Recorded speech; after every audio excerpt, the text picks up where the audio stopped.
Slavery is back. Welcome to a place where private business profit from a captive labour force, yet pennies are spent on medical services to a population in which the Indigenous, the poor and the mentally ill are overrepresented. Where isolation, humiliation and degradation are facts of life. Welcome to prison.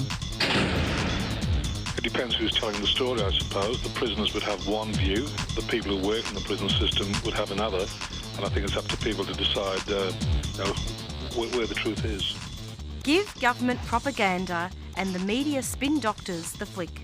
And check out Doin Time for news, views and tunes on prison issues from Guantanamo Bay to Christmas Island to prisons and detention centres everywhere. Every Monday at 4 p.m. on your community radio 3CR. We are still fired up and we're still talking about revolution.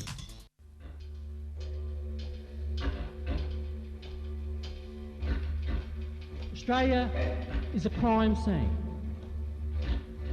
It's unfinished business, this crime. People don't understand that it was a military exercise. It was military in the First Fleet. It was Captain James Cook. It was Captain Arthur Phillip. Right through the history of Australia, it's a military exercise. Our people have suffered greatly because the white man is not prepared to act honourably and legally. It's still the case in this country today.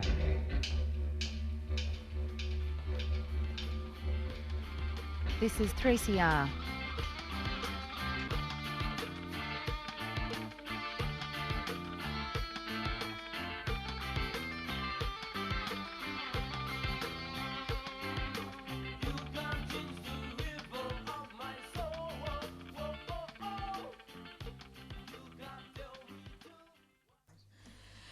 Hello and welcome to the Doin Time show. This is 3CR Community Radio, 855 AM on the dial, streaming live on www.3cr.org.au.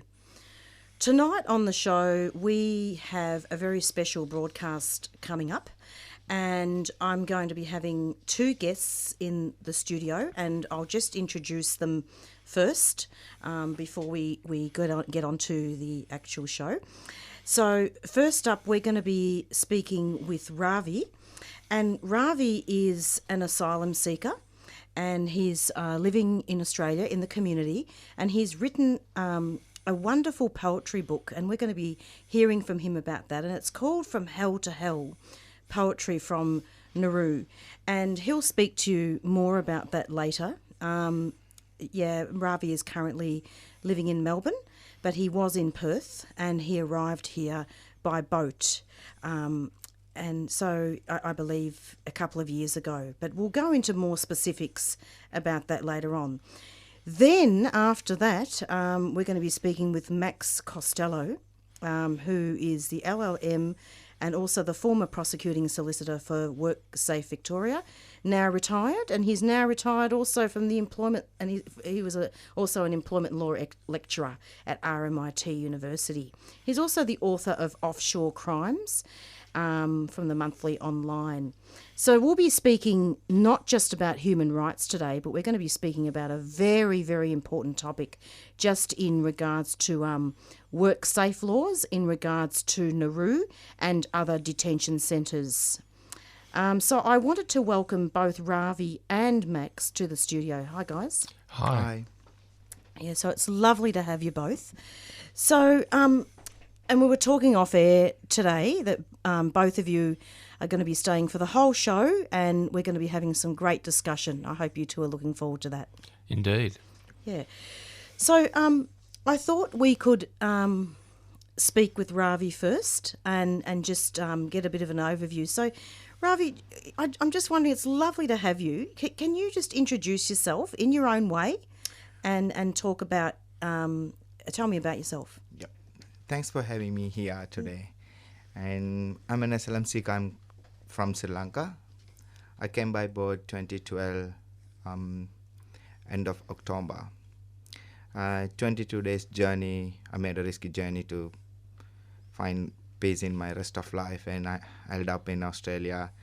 So I always call Australia It's a very beautiful, but the best part of Australia is Cocos Island. I was landed on 3rd of September 2012, and I was sent to Naru, and I was there like 3 years, nearly 3 years. I was held up in Naru, and after that, I was taken to Australia on 2015 sometimes, and last 2 years I'm living in community, and 1.5 years I used to live in Perth. Now I'm living in Melbourne. I'm very brand new to Melbourne. Yeah, so tell us about the journey on the boat. How was that for you, Ravi? It's, you know, that always beautiful is very danger.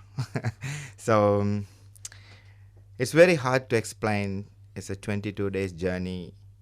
So I faced lots of suffering and trauma and torture in my place. So I find the way to dealing with that, and I couldn't. So I loaded on the boat and make a risky journey to find the nice place to living with freedom. So I thought Australia is best country to moving and being rest of my life and being here. So 22 days journeys, there's no last 4 days we haven't got any water or food or anything. So we were survived with salty water, and yeah, it's kind of horrible journeys. I can't remember in my whole life. I made it that journey successfully, and because I never thought I'm going to be landed in Australian land because of the weather condition in that the risky journey and all this stuff, and I never thought I'm going to be survive, but finally I was end up with Cocos Island, and I'm happy to be here. Indeed, and we're happy to have him here, aren't we, Max? Indeed. Absolutely. And, you know, I'm sure that listeners are very happy to hear about all this. And in fact, I wanted to just say here and now, I was talking off air about the fact that 3CR is a radio station that has minority groups in here, people vulnerable, not just vulnerable people that have been oppressed, people that from all cultures. And we have a lot of issues here, including refugees and asylum seekers. So we're very honoured to have you. So Ravi, you spent some time in Nauru, didn't you? Yeah. Can you tell us a bit about that? Naru is it's very horrible place to people living in a detention center, because we never know what we're going to be happen and how long we want to be there. So it's like that's what I call my name, from hell to hell, because I feel something very horrible things in my back home, and when I get to Australia, and I thought I'm going to have a good life, but I was held up finally in Naru. Hell, it's not a suitable place to people living condition with the tent, and then there's anything, and without life, you know. It's very hard place to living people in a tent and like years and years and years, you know. And thank you for mentioning hell to hell. So can you tell us what inspired you to write the book? So I'm not a poet, I'm not an artist, or I'm just normal ordinary person. Well, you are now. Yeah. So really, I face lots of suffering from my politician back home, and same things happened to me here also. And when I get to here and their policy was changed, there's no advantage to boat people. They all sent to Naru and Manus, and they're going to be processed there. So when I get there, then I saw some tents and the people wearing army cloth and stuff, and I feel something very horrible in my heart. I thought, oh, I choose bad place to living my rest of my life, and I couldn't find anyone to dealing with my suffering, dealing with my pains and express. So English is my third language, and I took the challenge to let people know, understanding, and get some good knowledge about the asylum seekers and refugees, how people living and survive in a detention center everyday life. So I find the way to dealing with writing and drawings, and started to writing with what I know in my English. So because I write in English this because most of Australians, they don't have any ideas about the asylum seekers and refugees. So I find the way to express myself and get them to good knowledge about the asylum seekers. So I started to writing and always writing and post on a Facebook, and I got good feedback from people about my writings, about my drawings. Then finally I thought it's good to publish something. And who published the book? I made a friends with Janet Galbraith. She's the one founder for Writing Through the Fences. And I met her on Facebook and we just messaged, and she said, I'm happy to publish your work. And I thought, I'm super keen to be that. And we started to working like 2 years. I thought I want to publish that while I'm in a detention center, but unfortunately, but it's good. And I was published this end of 2015. And with Janet Galbraith, we worked like 2 years to get out this beautiful book. Fantastic. So what you're saying basically is that this book expresses your feelings about being a refugee and other people's experiences as well. Yes, it's not just only my feelings. This is the feelings every asylum seekers who held up in a detention center years and years. They lost their lives and hopes and dreams. It's still people living in a very limbo in Naru and Manus. So everyone's feelings here. So this is not just only words. I'm always feel that everyone's tears, I collect them and made it book. So I always feel very special when I touch that book. I feel something. I can feel everyone who held up in a detention center, because I was there. I know the worst feelings what they have at the moment. Exactly. I mean, because you were at Naru for 3 years, weren't you? Yeah. And then you went to Maita as well. Yeah.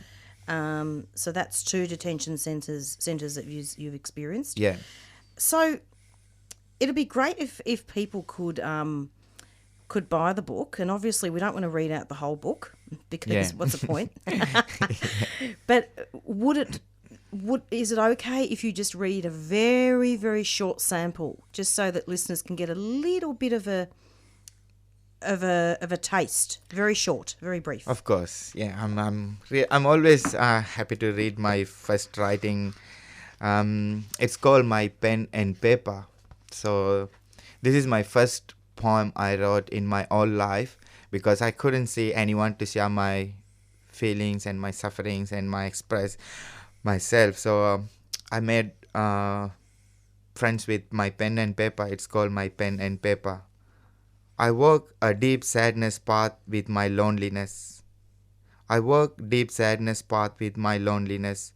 This emptiness makes me slow. I fell to my knee and cry out loudly. Tears knock silently at my eyes. Tears knock silently at my eyes. I can't find anyone to share my pain with. So I made friends with my pen and paper. So I make friends with my pen and paper. I share with them all my pain. They cry with me. The paper becomes wet with their tears. The paper becomes wet with their tears. So this is my first poem I wrote. So you can see on my book, last page on this poem in that book. That's cool. I mean, that's just, sometimes pens and paper can be kinder than people, can't they? Yeah. There are no conditions, are there? Exactly. So, the writing pen and paper is the best tools I found to fighting with anxiety and depression, stress, and especially politicians. I imagine it would have stopped you from developing severe mental health issues, because, I mean, one of the breaches, I think, in safety, and we may talk to Max about this later, is the fact that, there's a lot of psychological harm, isn't there? Yeah, and it is. Writing is one of those things where it stopped you from going crazy. Pardon the pun. Yeah? Yeah. Yeah? Yeah, it's true. It's approximately 4:14 and you're listening to an interview with Ravi, who is an asylum seeker from Sri Lanka. and he's now in the Melbourne community, in case listeners have just tuned in. And we're talking about a poetry book entitled From Hell to Hell, Poetry from Naru. So this book that's been published, where can you buy this book? Where can people get it? They can buy through the Writing Through the Fences. There's a website, Writing Through the Fences, and also people can buy directly from me. And I launched this book Melbourne, Sydney, Perth, and next week I'm going to go Adelaide. If people interested in Adelaide, they can come to Adelaide. There's a place called Campbelltown Public Library in Adelaide. Beautiful. Yeah. Well, there may be listeners that are going on a holiday over there, or there may be listeners tuning in live streaming on the internet from Adelaide, so you never know. So you've actually, the launch has already happened, hasn't it? Yeah. Which is really cool. And what else do you want to say about the book? What are some other things that stand out for you, Ravi? Yes, I think this book is really good eye-open to us Australians. So, last 2 years I was really achieved lots in this community with this book, and I just keep travel all around in Australia in sharing my experience and storytelling and doing some poetry reading and stuff. And also this kind of motivation and inspire to other asylum seekers to doing something good with their life, because lots of asylum seekers, best artists and good writers and good filmmakers, they still held up in a limbo in the hell in Naru and Manus. They have a lots of talented people, so I do my best to give them good platform and good inspiration to do something for their life to best and use their time living in a detention center. I know it's hard, but we have to deal with something to get good life. Exactly. And I think it's great that you've got the book there, because of the fact that you're advocating, aren't you? Yeah. On behalf of asylum seekers and refugees. Yeah. Because I'm especially always feeling, so when I sharing my story and sharing my books with other people, it's kind of key for others' freedom who held up in a detention center. Absolutely. And I know, do you have plans to write other books, or is this just a once-off thing? Now, at the moment, I'm working with my second book. It's in a 3 language. It's my first language, Tamil, and second language, Sinhalese, and my third language in English. So I'm on the process now. So hopefully it will come out on early next year. You speak beautiful English. Did you learn that inside? I got this challenge from Mr. Peter Dutton, our immigration minister. So I saw he was challenged, and there's asylum seekers coming here. They can't speak in English. They took Australians' job. So I'm not a captain cook to take others' job. And really, I took that challenge, and I want to speak well. And I started to learn more and more, and every day writing and learning English more. Do you want to comment on that, Max? No, he's made very good progress, and I think Ravi is about to enunciate perfectly the time, date and place of his Adelaide event. Yes. Yeah, it's on 28. What day of the week is that? It's on next Sunday. Yep. Yeah, it's going to be Campbelltown Library on Adelaide, 29th of October. 28th or 29th? 29th on Sunday. What time? It's 3 to 5. I will be there, and I'm going to show my short documentary also. I made a short documentary. It's called Jolly Swagman. And it's talking about Australian human rights abuse, and we got Best 2 award also for that. And the Yarraville Sun Film Festival, so I'm going to screening that also. I know this is a very serious topic, but are you writing in 3 languages so that you can charge 3 times the price for your book? Yeah. So really, I just really, it's the main things I wrote this book, not for handing, not for this book for giving. It's not for getting anything. This is for giving. Yes. Yeah. Yeah. No, that's good. That's fantastic. And in fact, I'm just really happy that the two of you could come today, because I felt that it was just a spur of the moment thing, wasn't it, Max, when I called you today? And yep, but very welcome. And Ravi, like, this has been planned for quite a while. I think over a week now that it was planned for you to come in, and I thought it was interesting and good, that you two can support each other. I'm just going to go into an announcement, and we'll be right back. 3CR is very proud to announce the launch of the Beyond the Bars 2017 CD. Okay, Papa, you're up to go and see the bail justice. I don't want to go and see him. I say, no, I won't worry about it, Sure enough, here comes the truck. I'm going to Dame Phyllis. Come along to Mesa at 184 Gertrude Street, Fitzroy on Thursday the 2nd of November from 6 till 8 p.m. The launch will feature a live panel discussion on Aboriginal incarceration, Q&A and deadly music. I don't regret being in jail, not one bit. Solitude and centredness is difficult to find in the centre of chaos. So this has become, unfortunately enough, a place to be by myself and away from all that other stuff. And there's less chaos in here than there is out there. Beyond the Bars 2017 CD launch, Thursday 2nd of November, upstairs at Mesa, 6 till 8 p.m. And you're back with the Doin Time show, and you've just heard a song called No Fixed Address. The group is No Fixed Address, and the name of the song is We Will Survive. And so Ravi, we were just chatting here about your book. Do you have any other comments that you wanted to make? Really, I really want to talk about Naru and Manus a little bit. People facing suffering. It's really very hard time now. So people living in a detention center, it's not life there, because we never know what will happen, what's going to be happen. It's unpredictable, isn't it? It's if we know something going to be happen in the future on this period, and we can prepare ourselves to get into there, and we can make it our life better. But at the moment, people living in a detention center, there's nothing life or hopes or anything. We can't build up any hopes or dreams or anything. No. Because we completely destroyed with everything, and also we stripped inside out, and names are replaced to numbers and keep calling the numbers and stuff. It's all kind of trauma and torture. It's a mentally war. We're doing mentally war with all the time while we are in a detention center.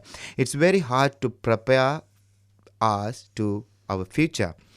And I really want to tell something in this all Australians, and I'm really so honored to be here, and I want to take this opportunity to say something to these Australians.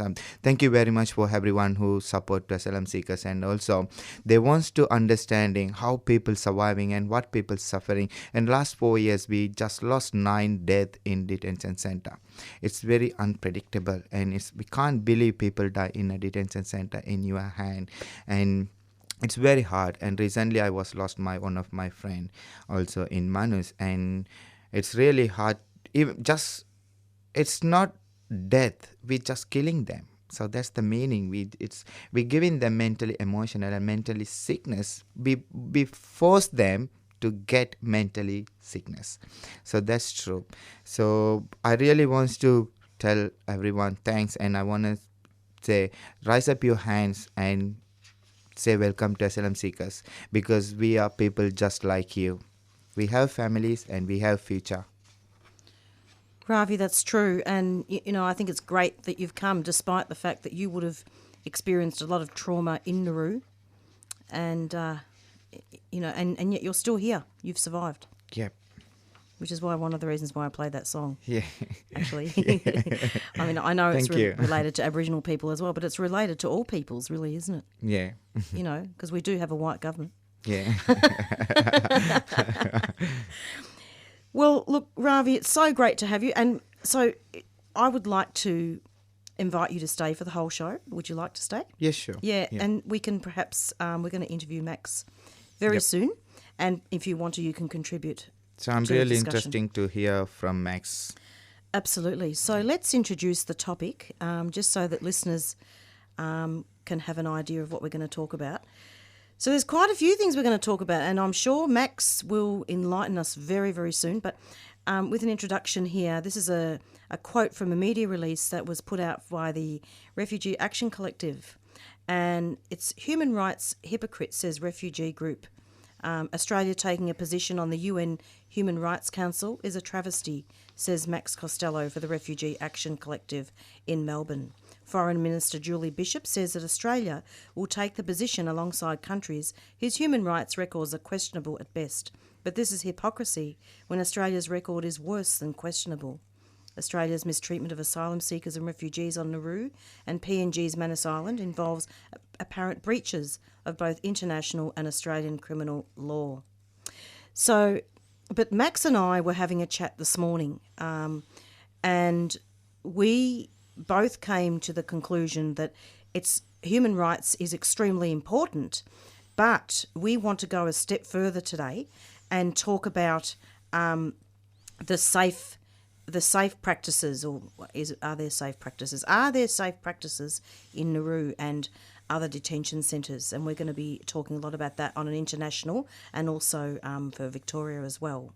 Is that right, Max? Yes, well, in fact, it's for Australia as well. For Australia, the whole of Australia. Because the health and safety law that applies to all sorts of detention. So I'm using that term detention centres as a general term. There are alternative places of detention. There are proper detention centres, so to speak. There are offshore or regional processing centres. But I'll just use the shorthand detention centre. All those places are workplaces, and being workplaces, they're covered by work, health and safety law, and it's the Commonwealth law that applies to those Commonwealth workplace, as it applies to immigration's office block workplaces and so on.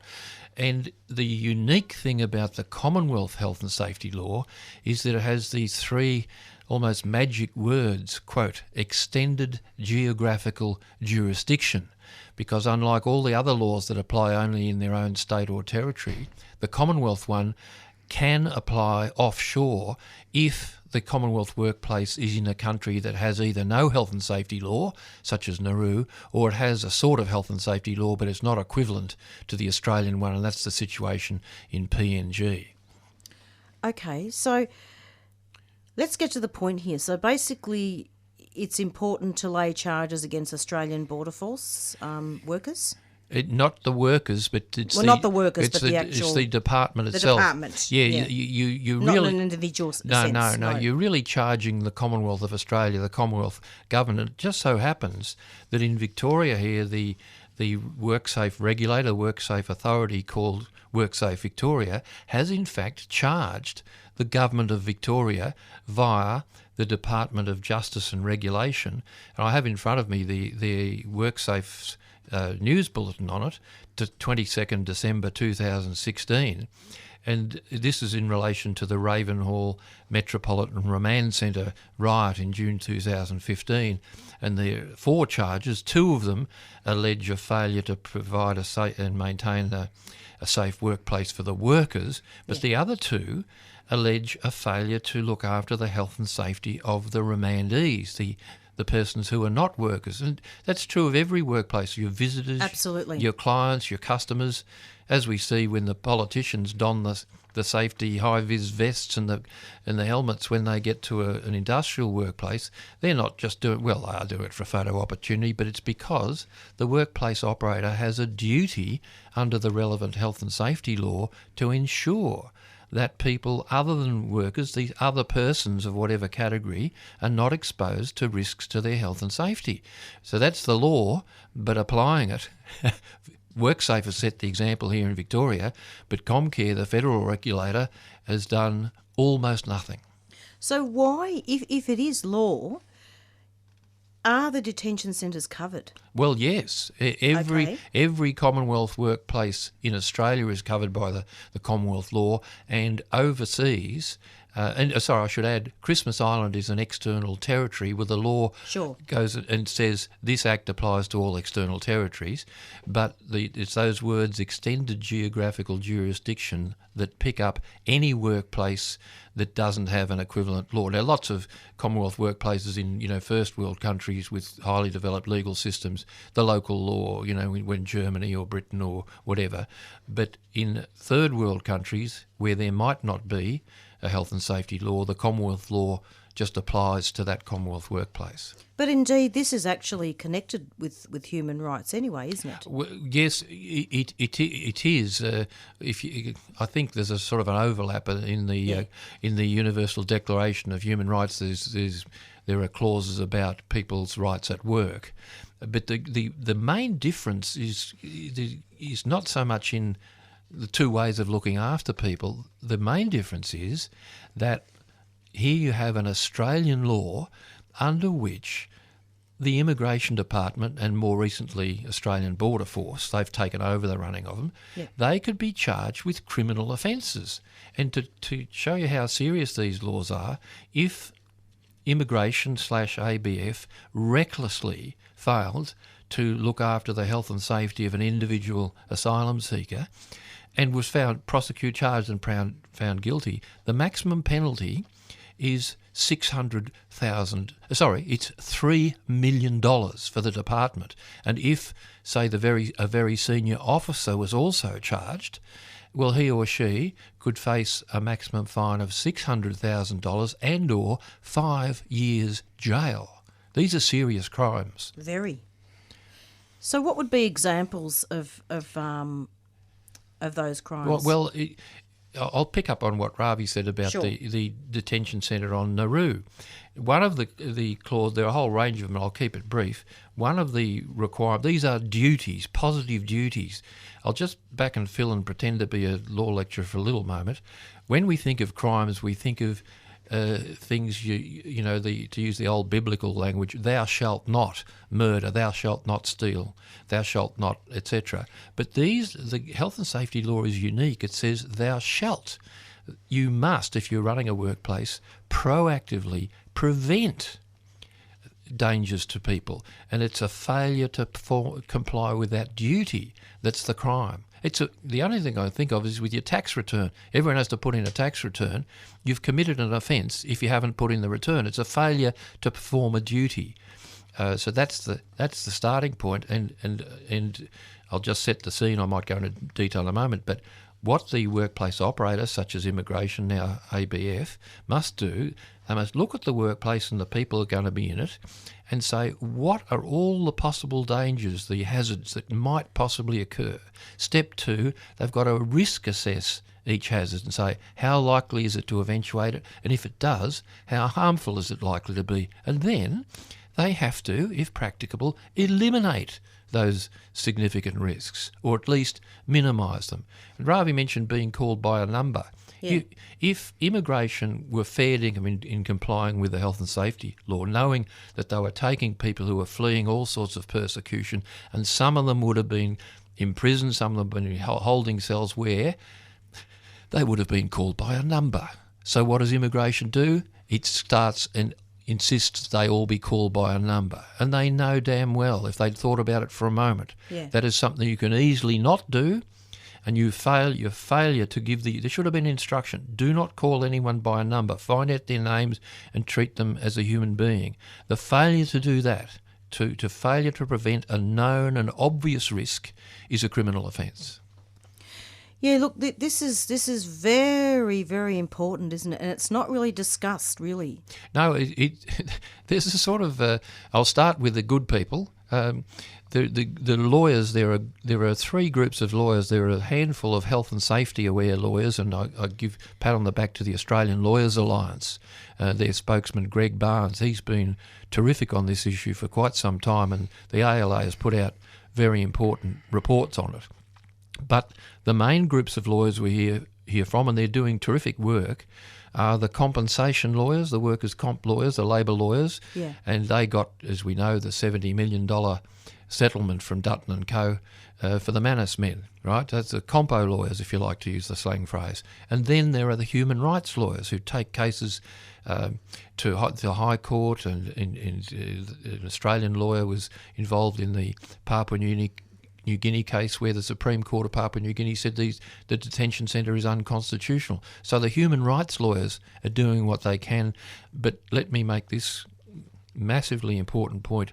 No one who's been the subject of any of those court cases has ever copped a fine. No one has ever got a criminal conviction. No one has ever gone to jail. There might be financial penalties, there might be embarrassment, but the difference with this criminal law, the health and safety law, is that charges can be laid, and if there's a finding of guilt, top-level individuals can go to jail, and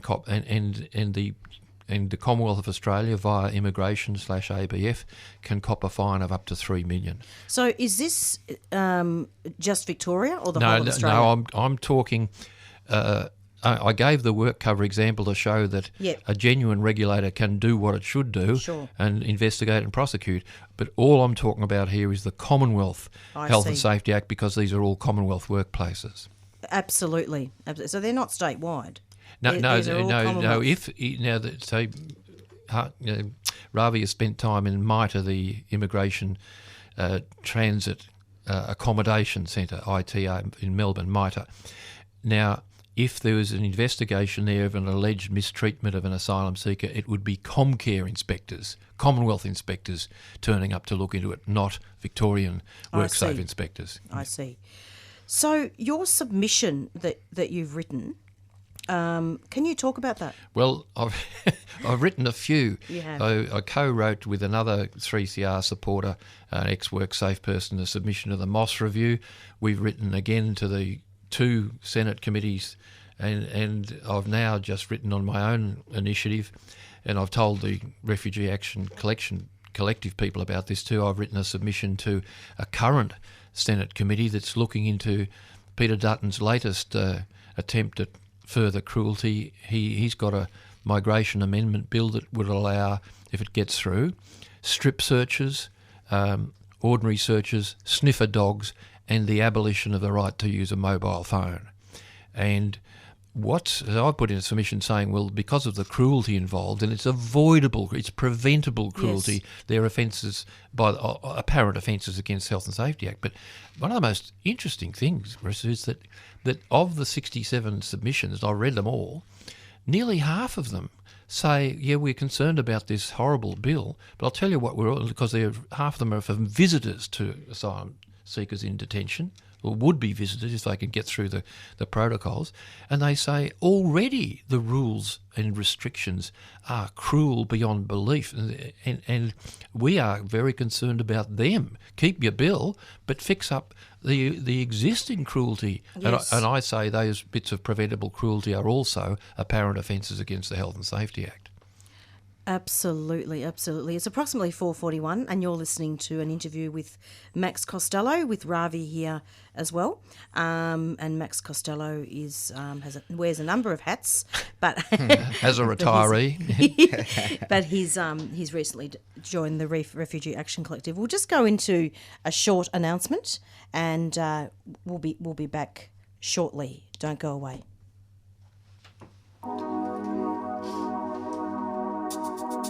For one night only, the Great Forest National Park is coming alive at Howler, Brunswick, October 29th at 7 p.m. Celebrate our diverse Victorian wilderness through provoking forest projections and performances by Shane Howard, Zach Sabre and DJ Dillian Page. All proceeds go towards the Wilderness Society's work on the Great Forest National Park campaign.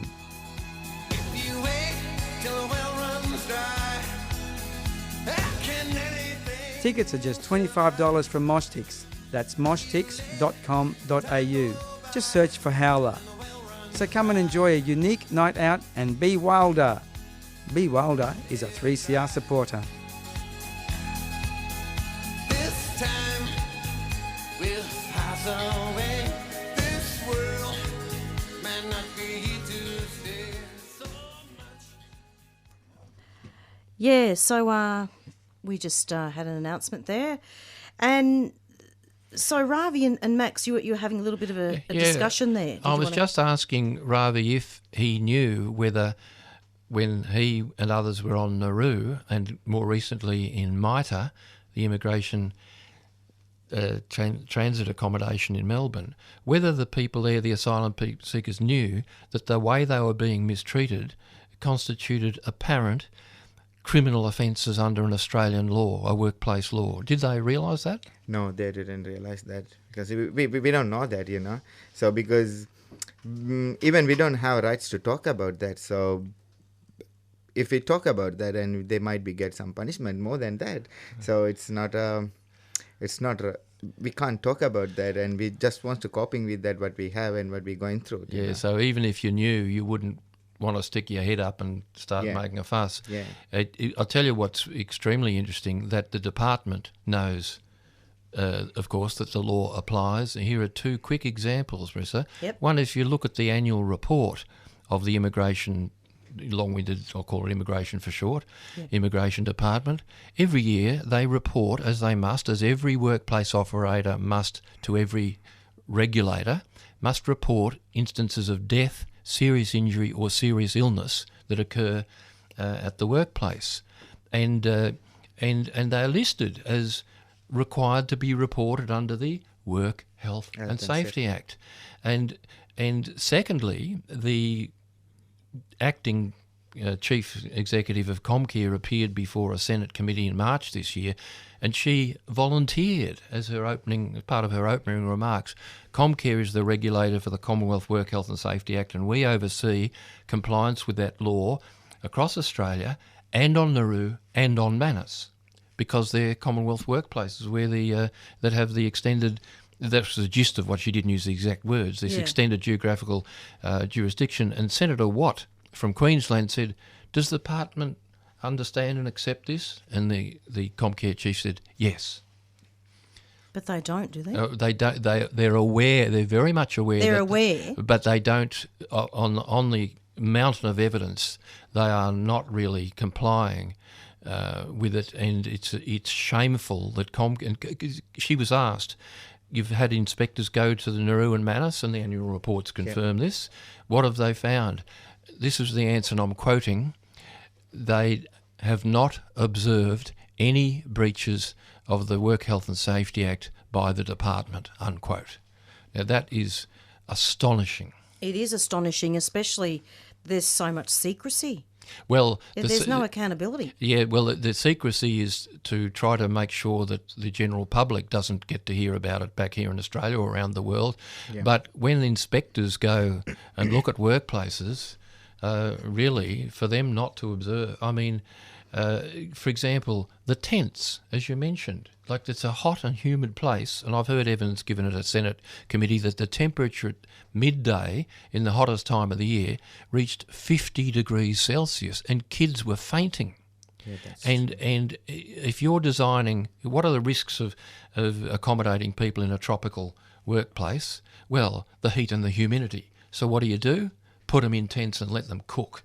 I mean, the deliberateness, the knowingness of the breaches and the scale, the apparent, must keep saying apparent breaches because it's not till they're charged and proven guilty, but on the face of it, it is systemic and massive, and yet it is being carried out with impunity, no punishment, no consequence for the harm or the exposure to the risk of harm. And of course often harm does result, as we know, psychological harm in particular.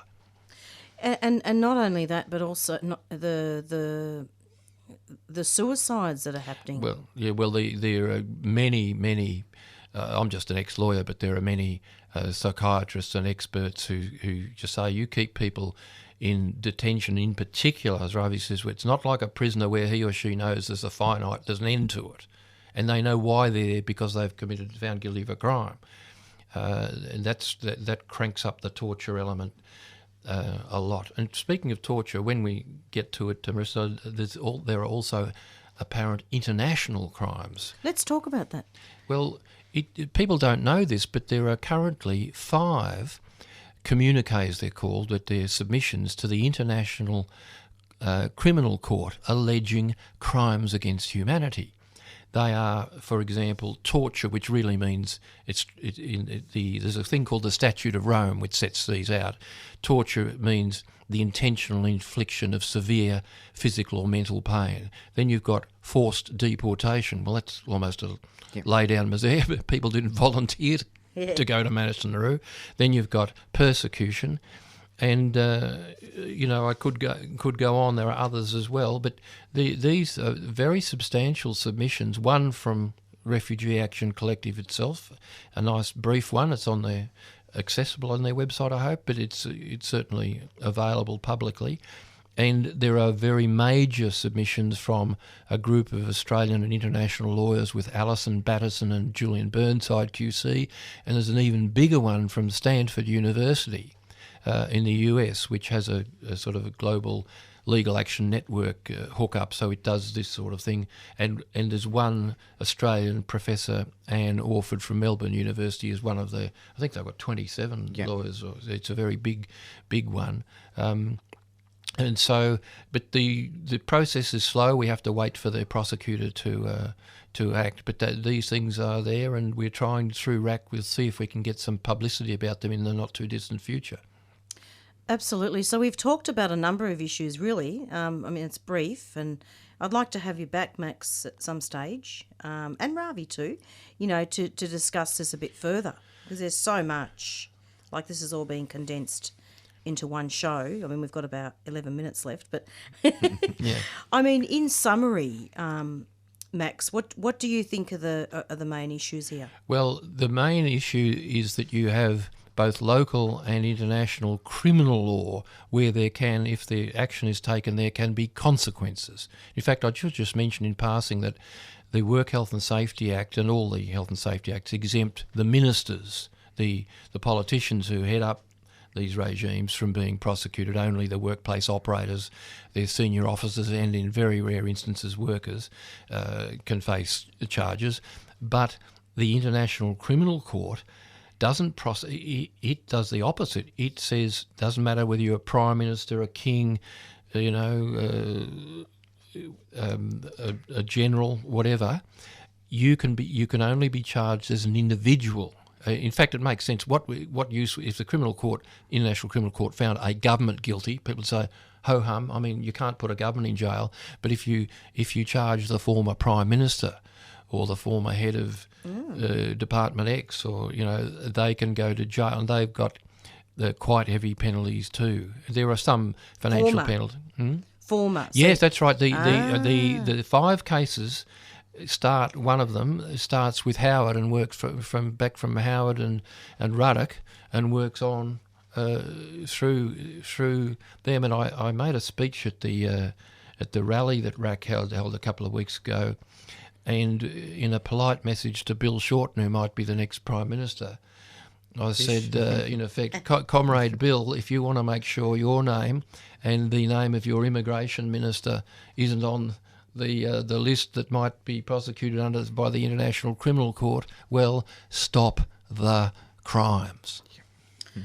Absolutely. And look, I'd love to talk about this, but we don't have time, I don't think. But it's, about the fact that the character tests, that's not really applicable, is it?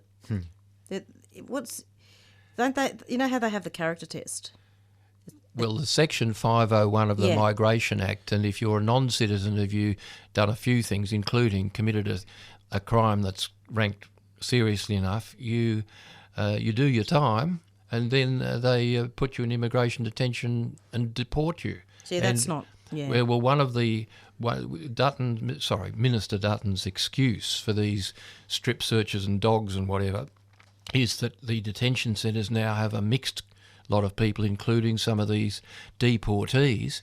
But to be very brief, what the facts and figures show, there are fewer and fewer people in those centres. You could so easily separate the two cohorts, treat them differentially. He's just using it as an excuse to make life extraordinarily hard on the detainees and on the visitors. You're only allowed to visit one person at a time. And et cetera, et cetera. The rules are just, to use a fancy word, Kafkaesque. esque. They're so bizarre. It's almost like science fiction fantasy. You can't even sit around the table at MITRE. No. And here's another one. If you get to see someone, and that resident of the centre goes to the toilet, he or she can't come back to the visiting room. Oh, I didn't know that. Yeah, and here's there are letters in the Age, which I've put in my submission to the recent submission to the one 6 months ago to the Senate committee. A visitor took along a mandolin to have a little sing-song. Confiscated. Could be a weapon.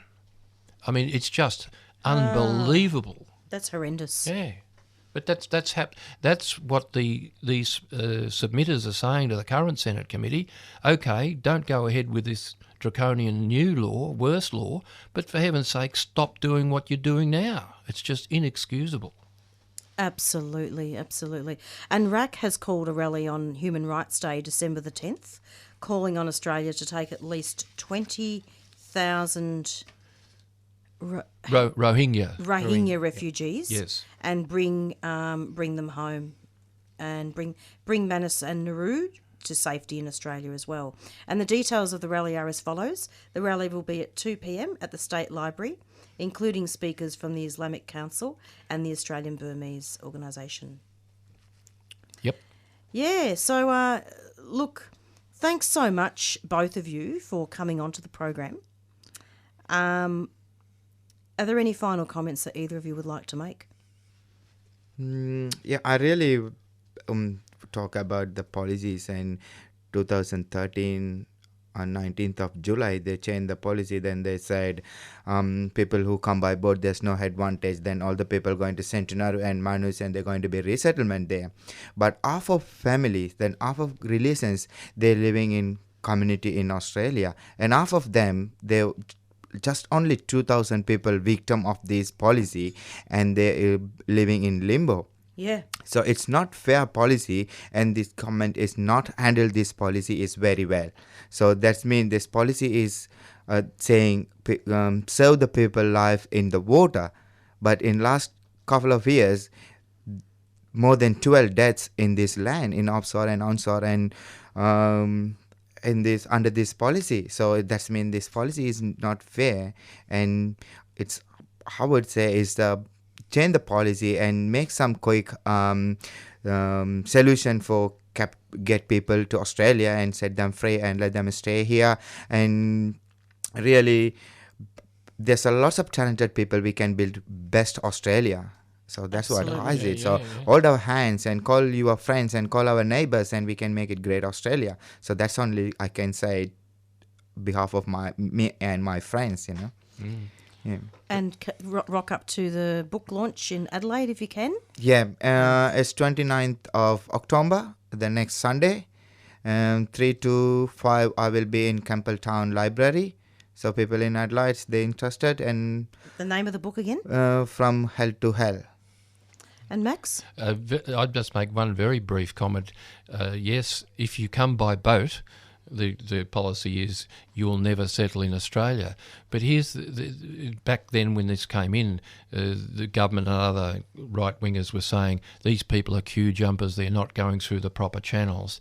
And then in December, a year later, maybe not a year later, but in December 2014, Morrison announced, and it's still the case, that if you, as an asylum seeker, registered with the UNHCR in Indonesia after the 30th of June 2014, you won't come to Australia either.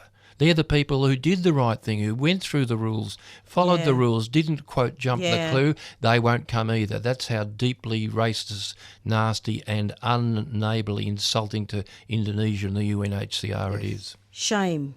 And it's approximately 4:57 and we've just reached the end of our show. Thank you so much to both Max and Ravi for coming in. We've got Beyond Zero coming up next, and I'm sure we'll see Max and Ravi again sometime soon. And so it's goodbye from Marrisa and all of us.